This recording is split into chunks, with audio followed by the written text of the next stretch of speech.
Deux jeunes pigargues à queue blanche sauvages seront relâchés début septembre en France à Sciez en Haute-Savoie. Ils ont été récupérés en juin par le parc Les Aigles du Léman après la chute de leur nid en Moselle. Ce sont les petits du premier couple de pigargues ayant réussi une nidification en France en 2011, 50 ans après leur disparition dans le pays. Âgés de 2 mois lors de leur chute et abandonnés par leurs parents, ils ont été confiés à un père adoptif. Ça peut se faire facilement, mais avec des oiseaux de cet âge-là, qui étaient déjà de cette taille, c'est un peu plus compliqué, il peut y avoir des conflits. Et lui, il a vraiment accepté de s'en occuper, ça s'est super bien passé. Et là, c'est le jour où on va enfin les baguer, les baliser pour pouvoir avoir un suivi ensuite quand ils vont être relâchés dans la nature. Les aiglons sont équipés de 2 bagues permettant de les identifier, une française et une européenne, utiles en cas de migration.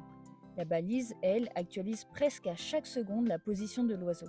La balise GPS ne nous sert qu'à nous, entre guillemets, qui nous permet de suivre l'oiseau. Elle a deux intérêts, c'est pour les études scientifiques, et l'autre intérêt, c'est pour la protection de ces oiseaux, parce qu'on s'aperçoit en fait que quand ils sont tués par des braconniers, quand ils sont empoisonnés, grâce à la balise GPS, on est capable d'analyser exactement à quel endroit ils ont été tués, à quelle heure ils ont été tués. Avec la téléphonie aux environs, quasiment on arrive tout le temps à retrouver les gars, à les emmener au tribunal, et les condamnations sont de plus en plus sévères. Donc c'est vraiment la meilleure protection qu'on ait pour un oiseau aujourd'hui, c'est la balise GPS.